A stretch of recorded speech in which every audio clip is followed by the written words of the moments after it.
when you've got Rogers as a company that owns the Blue Jays. They are the only team in Canada. They've got a huge, huge business outside of baseball.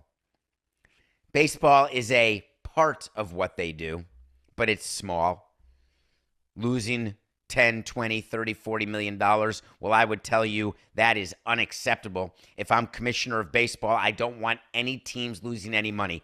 I am reticent to have any owner, Steve Cohn, any owner, Rogers Communication, any owner who is fine with losing money. Don't give me the argument, please, that they make it up when they sell the team. That is an argument that is promulgated by people in the media who don't know anything about business. Do not give me that argument. There is no reason to run a business at a loss. None. You don't run your business that way. You don't run your house that way. You don't run a team that way. The fear is that if you can run your business at a loss because you don't care, that's what we call, colloquially, FU money. When you are a corporation that is family held, when you are a business that has the ability to have that FU money, it can crush an economic system, whatever the business is. In this case, it's baseball. I am not sounding the alarms. I'm not going back to my days saying this contract is the end of the world as we know it. I'm not telling you that Dylan Cease being overpaid by getting $30 million a year for 7 years is going to be what will be the final blow to Major League Baseball that will cause a work stoppage, a strike, a lockout. I'm not going there at all. I'm going a little separate, which is the danger. The danger when you combine an owner who doesn't care with an agent who doesn't care, you end up with a contract that isn't good. When you have enough contracts that aren't good, no, I'm wrong. This has been going on for 26 years. It's been going on since I first got into baseball. There have been bad contracts signed every single year. There's been the commissioner's office telling you at every owner's meeting, you do not sign a pitcher to a 7-year contract. Hard stop. There may be a couple that work, Scherzer, Verlander, original ones. But generally, like specifically, you will be unhappy that you signed that contract. You signing that contract are hurting the market for your partners in the room. It was always a terrible argument by the commissioner, Bud Selig, or Rob Manfred, appealing to the sense of fraternity within the ownership room, appealing to the sense of partnership in that room. There are 30 owners in Major League Baseball that look to their left, they look to their right, they look in front, they look and gander over their shoulders at the team sitting behind them in the owners' meeting, and not one of them says, I want to act in the best interest of my partner here to my left. There is not one baseball team that doesn't act in self-interest. There are teams that do certain things that can be disguised as for the good of the game. But even I, did not make one decision in 18 years running a team which said, ooh, not good for the team, but good for the game. Last week, I told you about a decision I had to make with a grievance. I told you that we had to sign a player to a contract in order to take one for the team. Please don't misunderstand what that was. And I told you last week when I told you the story. That wasn't really about taking one for the team or doing something for the industry. That was because we needed something from Major League Baseball. We needed something. People act in their self-interest. In a negotiation, you're best to know what the other side's self-interest is, or else you're not going to succeed in the negotiation.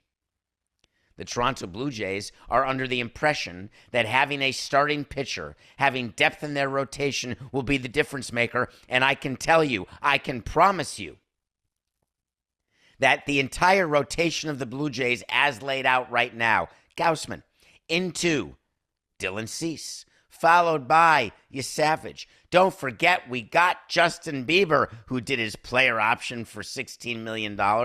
He's not going to be available. There's no way. Berrios. What great depth. You're going to need 10 starting pitchers at least. So my complaint is not that you're building depth. It's the price that you pay for that depth. So when Scott Boras has a list of free agents, and remember what he said about Dylan. Remember at the GM meetings, he said, unlike the other Dylan, he is exclusively electric. Talking about Dylan Cease. It's absurd, obviously. But what Boras does, he takes his free agent players, and he still has a bunch left, Bregman, etc. And he makes a list. And he makes a list according to team, age of owner, where the team finished in the standings last season, what his view is of the team's need, and the final column is, how big an influence do I have over that owner? How good am I at convincing that owner that I've got the final piece? Because owners have a hard time overpaying when they're 5 pieces away. But if you can convince an owner, hey, you're 1 piece away. If you sign this player, you are right there. You will get those final 6 outs. You will be the World Series champion. And you, Eddie Rogers, you're going to be the national hero in Canada. You're going to get to do parades from the shores of Quebec to the beauty of Vancouver. You are going to own the day. And Scott Boras will also tell you the benefits it will have to your other business. I always liked when he would say, do you know what this will do to the price of a Picasso? What a joke. I'm sure that Scott Boras told the Blue Jays that Dylan Cease will have a positive impact on the stock of Rogers Communication. It will help with towers across the land. Dylan Cease is a middle-of-the-rotation guy, folks. Giving Dylan Cease $30 million, that can't be where we want the market to be if you are within baseball. It doesn't matter whether you're the Yankees, the Dodgers, the Blue Jays, or the Marlins or the Pirates. What exactly is Paul Skeens worth if Dylan Cease is getting $30 million a year? How do you not argue that Paul Skeens is above Ohtani? How do you not argue that he's above Soto? How do you not argue that he's above Scherzer? Scherzer, who wants to run it back with the Blue Jays. Scherzer, who as an older, ineffective guy, was making $40+ million. Paul Skeens has to be at 50 or 60 a year.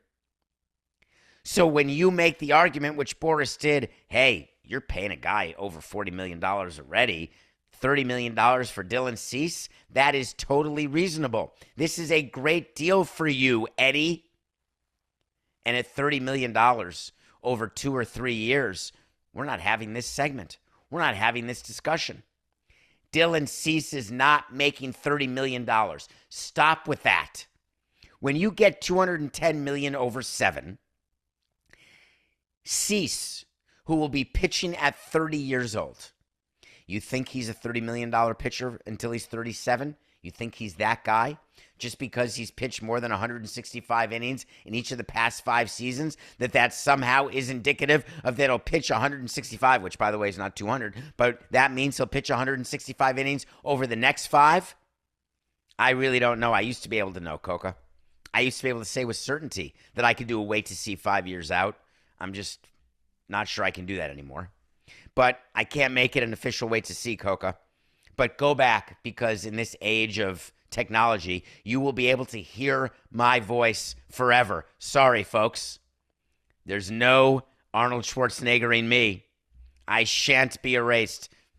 So it's not an official wait to see. Dylan Cease will not pitch 165 innings per year for the next 5 years. NGTH. It is not going to happen. You've got to take the $210 million that you have guaranteed. And believe me, Scott Boras, when he negotiates the termination clauses, believe me, Dylan Cease will receive $210 million. You have to take it over 4 years at most. $200 million over 4 years is $50 million. $210 million over 4 years is a bit more. Just call it 52 and change. Is there anyone out there who has him as a $52 million pitcher? Anyone? He's simply not. It was the perfect storm where Scott Boras found the perfect prey. Like lions in the jungle,